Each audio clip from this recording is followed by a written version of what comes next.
자리에 편히 앉아주시기 바랍니다.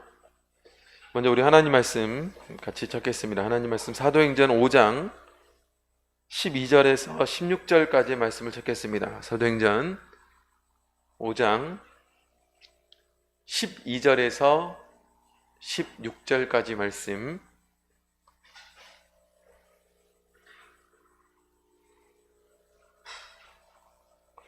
사도행전 5장 12절에서 16절 저와 성도님들 천천히 같이 읽겠습니다. 사도행전 5장 12절 사도들의 손으로 민간의 표적과 기사가 많이 되매 믿는 사람이 다 마음을 같이하여 솔로몬 행각에 모이고 그 나머지는 감히 그들과 상종하는 사람이 없으나 백성이 칭송하더라. 믿고 주께로 나오는 자가 더 많으니 남녀의 큰 무리더라. 심지어 병든 사람을 메고 거리에 나가 침대와 요 위에 뉘이고 베드로가 지날 따에 혹 그 그림자라도 뉘게 덮일까 바라고 예루살렘 그늪 허다한 사람들도 모여 병든 사람과 더러운 귀신에게 괴로움을 받는 사람을 데리고 와서 다 나음을 얻으니라. 아멘. 오늘 여기 있는 내용을 근거로 해서 위기 뒤에 오는 축복, 위기 뒤에 오는 축복이라는 제목 가지고 하나님 말씀 증거하겠습니다. 오늘 이 안식일 오후 예배 말씀으로 우리 성도님들께서 더욱더 하나님에 대한 지혜를 가지고 또 그 지혜가 나를 살리고 교회를 살리는 그런 귀한 능력과 은혜가 있기를 간절히 원합니다. 오랜만에 사도행전을 보는데요, 지난번 5장 1절부터 11절까지 있었던 바로 아나니아와 삽비라의 사건 이후에 교회는 어떤 모습으로 나타나고 있는가에 대한 내용이 기록이 되어져 있습니다. 그것이 오늘 본문의 내용이죠. 여러분, 낙타와 천막의 이야기를 아는지 잘 모르겠습니다. 이런 이야기가 있습니다.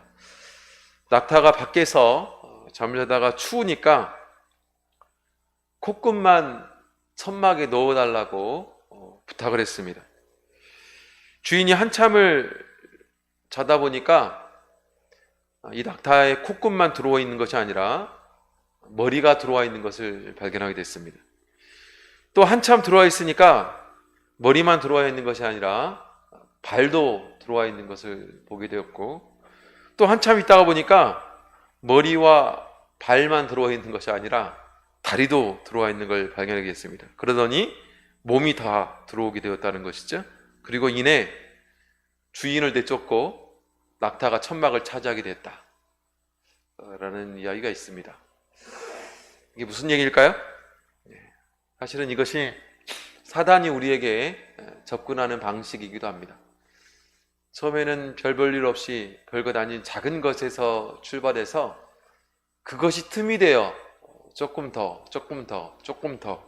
결국엔 송두리째 내 모든 것을 빼앗아가 버리는, 그게 바로 죄의 특성이기도 하고 바로 사단이 잘 쓰는 그런 방법이 그런 것입니다. 그래서 지난번에 살펴보았던 거짓말이 그렇죠. 작은 거짓말이 쌓여서 결국에는 큰 거짓말이 되어 가는 것입니다. 돌이킬 수 없는, 결국에 그 삶이 거짓된 삶이 되어버리는, 안타깝죠. 그 시작은 작은 것입니다. 별것 아닌 것입니다.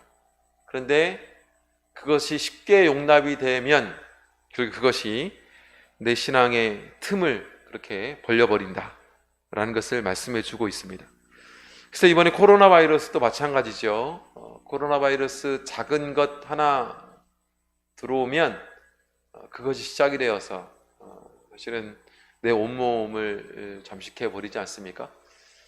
그래서 심지어 코로나 바이러스가 몸에 다 사라져 버렸음에도 불구하고 또 우리 뇌장애, 폐나 또 심지어 머리의 기능도, 뇌의 기능도 마비시켜 버리더라. 이게 이번 코로나 바이러스가 참 무서운, 변이에 대해서 더 심각해진 이 코로나 바이러스의 위험성인데, 어떻게 보면 이게 작은 것에서 출발할 수 있고 작은 것이 들어올 수 있지만 결국에 그것이 우리를 죽게 만드는 그런 이유가 된다. 그래서 작은 것부터 차단하는 것이 정말로 중요합니다. 작은 것부터 차단하는 것이 정말로 중요하고, 그래서 우리의 습관이 중요하다는 말씀을 제가 자주 드리죠. 처음부터 좋은 습관을 들이면 전혀 문제가 되지 않는데, 사실은 좋지 못한 습관이 되는 과정은 작은 것을 용납하다 보면 그것이 습관이 되고, 그 습관이 결국에 큰 것을 용납하는, 자연스럽게 큰 것을 용납하는 내가 돼버립니다. 용납이 문제죠. 그래서 요즘 우리 안식일날 이렇게 예배 드리는 것이 비대면으로 이루어지다 보니까 가정에서 사실은 예배 드릴 때에도 왜 나중에는 흐지부지 돼버리냐. 그래서 처음에 우리 예배 드릴 때는 이렇게 몸단장도 잘하고 마음단도 잘하고 탁 그 화면 앞에 딱 무릎 꿇고 딱 예배를 드리는데, 이게 이제 무릎이 풀리고 자세가 풀리고 그러다 보면 이제 나중에는 어떻게 되냐면 누워서 보는 거죠. 누워서. 처음부터 그렇게 되지 않습니다. 조금씩 양보하다 보면 사실은 우리의 죄가 사실은 많이 그렇습니다. 죄의 특성이기도 하죠. 그래서 성경에서도 우리 하나님께서 우리에게 주시는 것, 바로 이런 죄로부터 전염되는 것을 미연에 방지하고 차단하는 것에 대해서 여러 가지 교훈들을 통해서 우리에게 말씀해 주고 있고, 그리고 우리 하나님께서 우리에게 요구하시는 것, 바로 그것이 바로 성결이고, 그 성결이 이루어질 때 그 성결, 거룩한 그 삶이, 그 성결한 모습이 무기가 되어 결국 하나님의 큰 역사를 끌어오게 한다라는 것을 성경의 많은 교훈들을 통해서 알 수가 있습니다. 우리 하나님께서 요단강을 건너게 하시고 여리고성을 앞두고, 여리고성은 굉장히 높은 성이고 굉장히 두터운 그런 성이지 않았습니까? 근데 그 성을 앞두고 그 성을 정복하기 위해서 하나님께서 우리 이스라엘 백성들에게 요구한 것이 있습니다. 뭘까요? 성결입니다. 먼저 할례를 행하겠죠. 먼저 할례를 행하게 함을 통해서 온전히 하나님 백성으로 거룩해지는, 그것을 먼저 시행하겠습니다. 사실은 전쟁을 앞둔 남자에게 할례를 행하게 하는 것은 사실은 자살과도 같은 행위이죠. 그 상태에서 외적이 쳐들어와 버리면 그대로 몰살하는 것입니다. 잘하는 것처럼 우리 이 야곱의 딸 디나 사건을 통해서 우리가 알지 않습니까? 디나 사건을 통해서 보면 이 세겜족을 어떻게 몇 명의 형제들이 그 세겜족들을 다 멸해버렸냐? 그들을 할례시켰죠. 그 남자들 할례시킴을 통해서 그 사이에 쳐들어가가지고 다 멸족을 시켜버렸습니다. 그러니까 할례를 행한다는 것은 이제 전쟁을 포기한 거죠. 그래서 여리고성 앞에서 사실 하나님께서 그걸 요구하고 있습니다. 그것이 전쟁을 준비하는 자의 준비 자세다. 준비하는 모습이다. 그리고 또 요구한 게 뭐냐면 순종입니다. 뭐 어떻게 요구하고 있습니까? 바로 매일 한 바퀴씩 돌아라. 아무 말도 하지 말고 돌아라. 무슨 전쟁에 그게 무슨 소용이 있습니까? 어떤 의미가 있습니까? 제일 마지막에 7바퀴 돌고 외쳐라. 소리 질러라. 이게 무슨 소리 지르는 거하고 전쟁하고 무슨 상관이 있습니까? 근데 그것을 하나님께서 명령하셨고, 그들이 승리할 수 있었던 것은 그런 거룩하게 순결하고 하나님 말씀에 철저히 순종한 성결과 순종이 그들을 승리하게 만들었습니다. 하나님의 큰 역사를 이루게 만들었습니다. 그것은 사실은 요단강을 건널 때도 마찬가지입니다. 요단강을 건널 때 하나님께서 요단강을 건너는 다리를 만들어라, 배를 만들어라 그랬습니까? 그러지 않았습니다. 그냥 들어가라. 그냥 들어가라. 모내기 거두는 시기, 즉 홍수처럼 물이 많은 시기에 철철 그 요단 강물이 넘칠 때 그냥 들어가라. 네 발을 디뎌서 들어가라. 이렇게 말하고 있어요. 그것에 순종하니까 어떤 일이 벌어졌어요? 그 강물이 뚝 끊겼죠. 가물이 끊겨서 흐르던 물이 쌓였다라고 성경은 소개하고 있습니다. 어떻게 이런 일이 벌어지는가요? 하나님께서 순종할 때, 성결할 때, 성결의 무기가 있고 순종의 무기가 있습니다. 그게 우리의 무기다. 그래서 하나님께서 우리에게 요구하시는 순결과 순종을 할 때는 그 이후에 벌어지는 것은 무엇이냐? 축복이다 라는 것을 알아야 됩니다. 지난번에 살펴보았던 것처럼 아나니아와 삽비라의 내용을 통해서 어떤 일이 벌어졌습니까? 교회에는 사실은 큰 위기가 닥친 것입니다. 세상에 교회에서 사람이 죽는 사건이 벌어져 버렸습니다. 만약에 우리 교회에 이런 일이 벌어졌으면 어떻게 됐을까요? 세상에 저 교회에서 하나님이 벌 주셔가지고 사람이 죽었대. 사실 하나님을 믿지 않는 사람에게 있어서는 이 교회는 무서운 곳입니다. 무서운 곳이기도 하고 이상한 곳이기도 합니다. 그리고 수없이 많은 사람들이 그것 때문에 시험에 들기도 했을 수 있고 이것 때문에 방황할 수도 있고 많은 문제가 야기될 수 있는 위기가 사실은 아나니아와 삽비라의 사건을 통해서 벌어질 수 있는 예측이죠. 교회의 모습.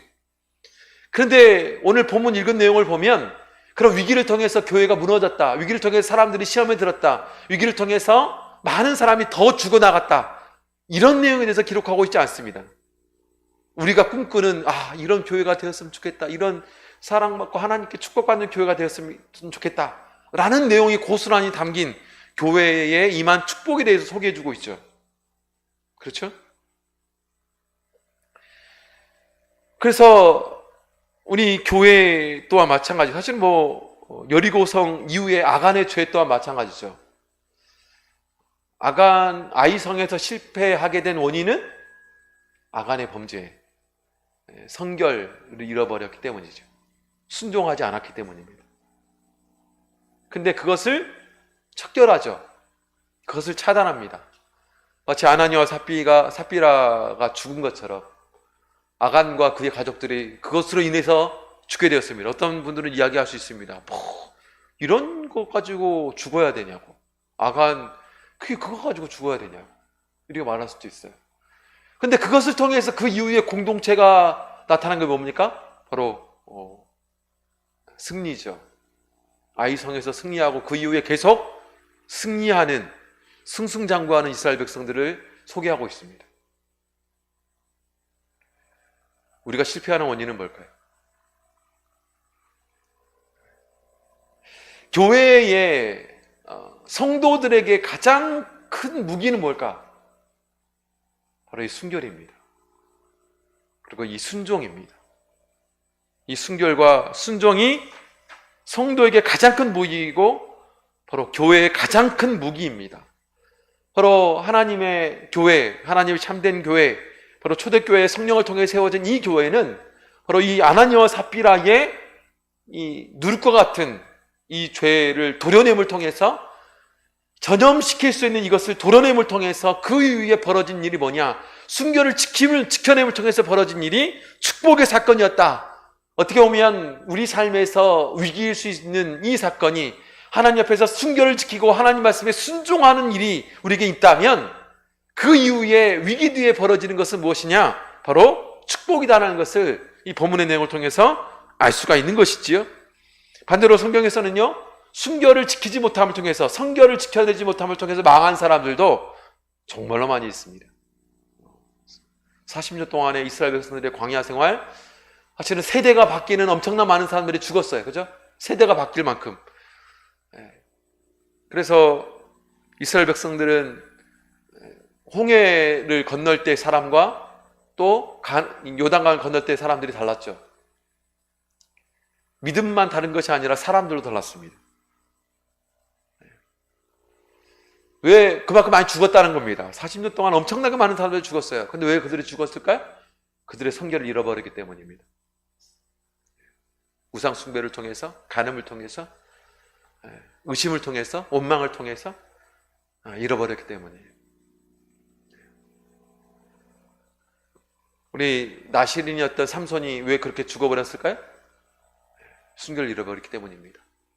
나실인으로서의 성결을 잃어버렸기 때문이에요. 나실인이 시체를 가까이 해서도 안 되고 또 머리를 길러 사실은 나시린의 그 삶을 살아야 되는 게 너무나 마땅함에도 불구하고 그는 그렇게 살지 않았죠. 결국 그것을 통해서 다 잃어버리는,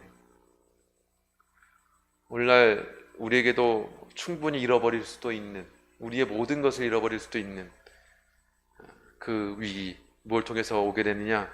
바로 순교를 잃어버렸을 때, 성결을 잃어버렸을 때, 우리가 하나님 앞에 순종하는 것을 잃어버렸을 때, 마땅히 그런 교회, 그런 성도는 망할 수밖에 없습니다. 그러면 하나님께서 순결을 지켜내고 또 순종을 이뤄냄을 통해서 하나님께서 어떤 축복을 주시는가, 오늘 본문의 내용을 통해서 살펴보고, 이 축복을 우리가 사모하고 더욱더 나아가 이것을 위해서 우리의 신앙의 순결, 그리고 하나님 앞에서 우리에게 주시는 이 말씀의 순종이 우리에게 마땅히 벌어진다면, 성경 속에서 바로 사도교회에만 존재하는 그런 축복이 아니라 바로 우리 교회에, 우리 성도들의 가정에, 우리 성도들의 삶 가운데 반드시 이런 축복이 임할 줄 믿습니다. 어떤 축복일까요? 첫 번째는 하나님의 역사가 나타나는 축복이었다라는 겁니다. 하나님의 역사가 나타났습니다. 사도행전 5장 12절에 보면 사도들의 손으로 민간의 표적과 기사가 많이 되매, 사도들의 손으로 민간의 표적과 기사가 많이 나타났습니다. 그래서 어떤 일이 벌어졌냐면 15절에 보면 심지어 병든 사람을 메고 거리에 나가 침대와 요 위에 뉘고 베드로가 지나가면 그 그림자로 바로 낫기도 했습니다. 그리고 16절에 보면 예루살렘 그룹 허다한 사람들이 모여 병든 사람과 더러운 귀신에게 괴로움을 받는 사람을 데리고 와서 다 나음을 입었어요. 엄청나게 많은 사람들이 나음을 입었고, 그 나음의 이유는 바로 하나님께서 사도들을 통해서 표적을 일으켰기 때문에 그렇습니다. 표적을 일으켜서 이런 엄청나게 대단한 일들이, 어떻게 보면 말도 안 되는 일들이 이렇게 벌어졌다. 우리 삶에 이런 하나님의 역사가 일어나는 삶, 내가 기도하는 대로 하나님 역사해 주시고, 내가 바라는 대로 내 어떤 일들을 통해서 하나님께서 내 삶에 개입하셔가지고 그것을 기적같이 내 삶에 그것을 뒤집어서 나에게 은혜를 주시고 축복을 주시고 열매를 주신다면 엄청난 축복일 것입니다. 근데 그 축복이 언제 이후에 더 나타나느냐? 바로 그들이 순결할 때, 교회가 이런 거짓의 죄로부터 죄를 도려낼 때, 거짓의 죄를 도려낼 때, 성령을 속이는 죄를 도려낼 때, 바로 이 교회에 이런 엄청난 축복이 일어나더라라는 것입니다. 우리 삶에도 좀 이런 치유와 능력이 좀 나타났으면 좋겠습니다. 하나님께서 우리 성도 가정마다 이런 축복이 임하고, 또 우리 자녀들에게도 하나님이 축복을 주셔서 자녀들이 하는 모든 일 가운데 하나님이 역사하시고, 그 역사함이 우리 눈으로 목격이 되어지고 귀로 들려져서 하나님께 날마다 감사하는 그런 간증들이 넘쳐난다면 얼마나 좋겠습니까? 그렇다면 순결하십시오. 그렇게 하고자 한다면 순종하십시오. 그렇다면 마땅히 하나님께서 우리 삶에 순결과 순종을 통해서 얻어지는 그 축복을 경험하게 하실 것입니다. 두 번째로는요, 모이는 축복, 모이게 하신다. 5장 12절에 보면 하반부절에 이렇게 말씀하고 있죠. 믿는 사람이 다 마음을 같이하여 솔로몬의 행각에 모이교. 처음에는 믿는 자들과 믿지 않는 자들이 섞여 있을 수도 있었겠죠. 근데 이 사건을 통해서 어떤 일이 벌어졌냐면 믿는 자들이 득세하게 됐습니다. 이게 사실 어떤 의미를 간직하고 있을까요? 교회가 문제될 때가 언제 되는지 아십니까? 믿음이 부족한 이들이 목소리가 커질 때, 사실 그렇습니다. 무슨 얘기냐면, 믿음이 성숙하지 못한 이들이 어떤 일을 결정할 때 목소리가 커져버리면 사실 교회에서 선택하는 일들이 어떤 일이 벌어져요? 자꾸 믿음 없는 선택이 되는 거지. 믿음 없는 선택, 인간적인 선택들. 근데 이 사건 이후로 어떤 일이 벌어졌냐면 믿음이 연약하고 혹은 믿음이 성숙하지 못한 이들에게 내려진 징계, 그걸 통해서 믿음이 있어야 되는 이유를 알게 되고 그리고 어떤 것을 믿어야 되는지에 대해서 깨닫게 됩니다. 그럼 등에서 목소리가 당연히 커질 수밖에 없는 것이 믿는 이들의 결정들이 커지는 거고 그런 사람들이 모이는 거죠. 그게 너무나 중요한 것입니다. 물론 우리가 믿음이 부족한 이들을 도와주는 건 너무나 중요한 일인데 어떤 일을 결정할 때 믿음이 없는 이들의 결정으로 뭔가를 한다는 건 큰 문제가 있는 것입니다. 그래서 교회가 사실은 믿는 이들, 믿음이 성숙한 이들의 결정이 소리가 커지는 교회, 이건 정말로 성숙한 교회이죠. 만약 그렇지 못하면 사실 교회가 어디를 갈지를 모르는. 근데 이런 일이 벌어짐을 통해서 믿음이 부족한 이들은 두려움에 떨게 되고 믿는 이들은 이것이 옳았구나라는 것을 깨닫게 되죠. 그래서 그 믿는 이들이 득세하게 됩니다. 이게 정말 중요합니다.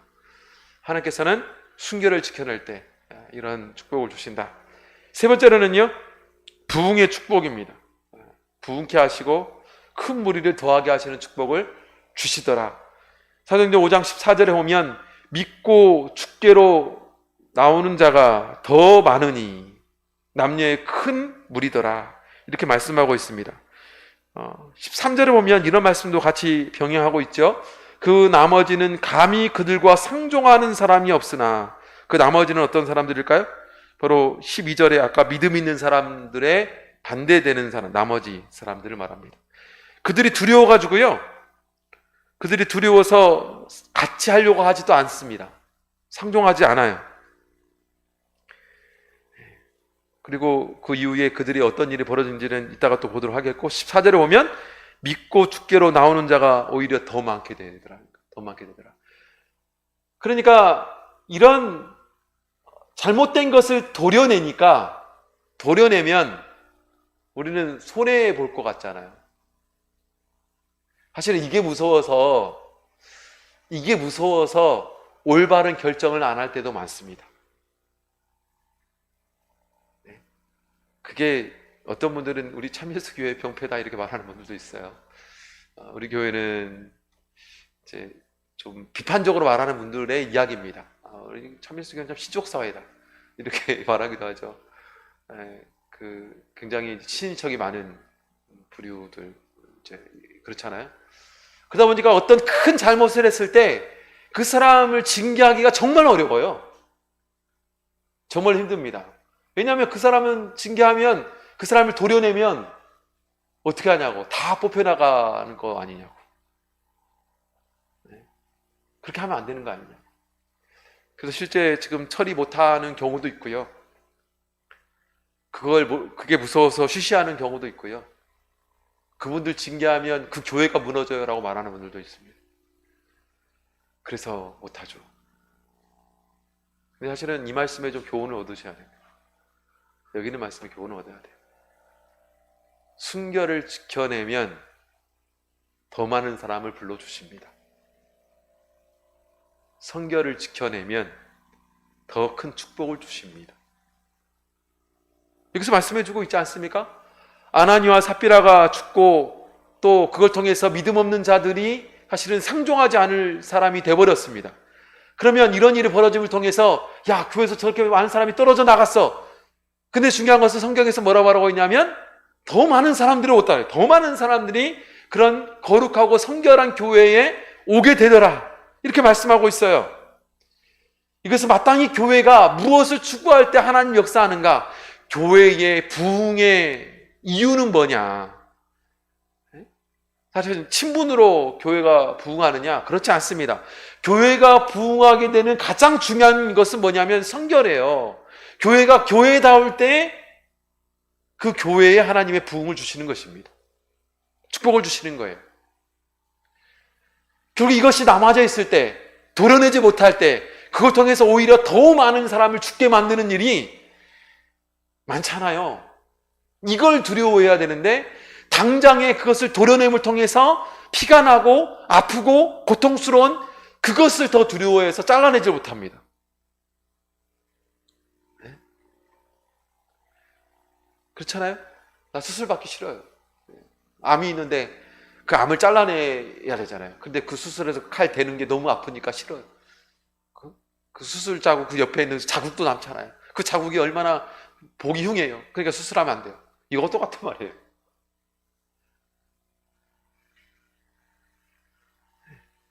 그러니까 우리가 어떻게 이런 문제 앞에 어떤 선택을 해야 되는가? 사실은 도려내는 것이 교회가 해야 되는 일입니다. 순결하게 만드는 것이 교회가 해야 되는 일이에요. 너무나 중요하죠? 그러면 떨어져 나간 만큼 하나님 채워주셔요. 하나님 채워주셔요. 떨어져 나가는 그 부분 더 채워주시고 더 크게 만들어, 더 건강하게 만들어줘요. 그게 하나님께서 하시는 일이죠. 네 번째로 바로 사람들로부터 칭찬받는 축복을 받게 되죠.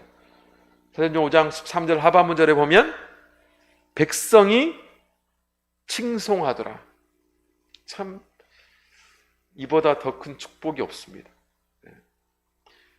초대교회를 보고 나서 백성들이 그 교회를 칭찬했습니다. 이 칭찬한다는 것은 오순절 이후에 세워질 때에도 그 교회에게 칭해진 칭찬이기도 했죠. 사도행전 2장 47절 말씀 잠깐 보겠습니다.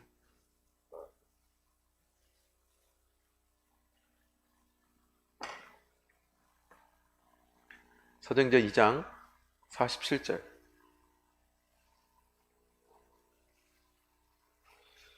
같이 읽겠습니다. 시작. 하나님을 찬미하며 또 온 백성에게 칭송을 받으니 주께서 구원받는 사람을 날마다 더하게 하시니라.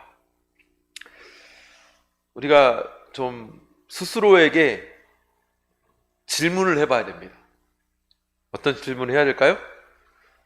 나는 내가 아는 사람들로부터 칭찬받는 사람인가?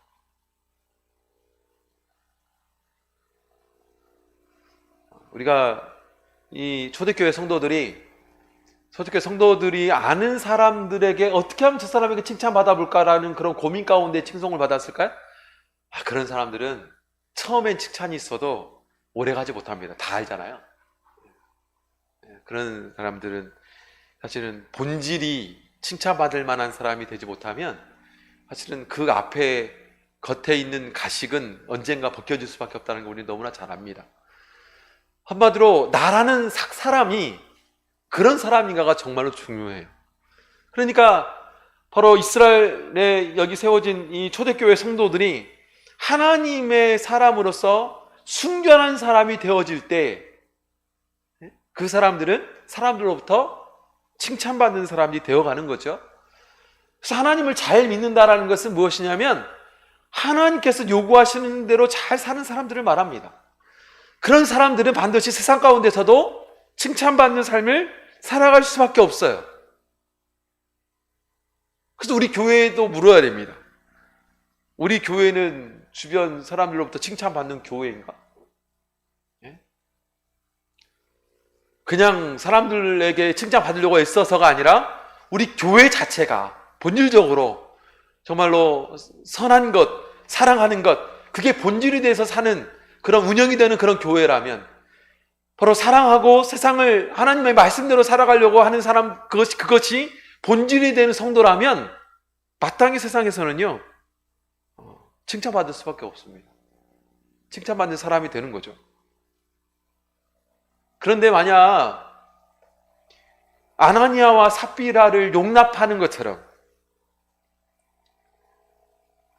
마치 내 삶에 만약 더러운 무언가를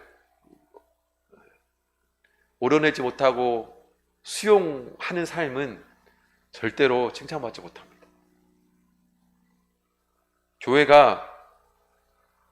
교회의 본질은 사실은 거룩함이잖아요. 거룩함. 다르다. 교회가 가진 본질은 거룩함입니다.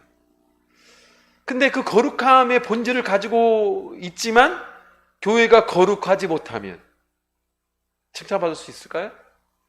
절대로 칭찬받을 수 없습니다.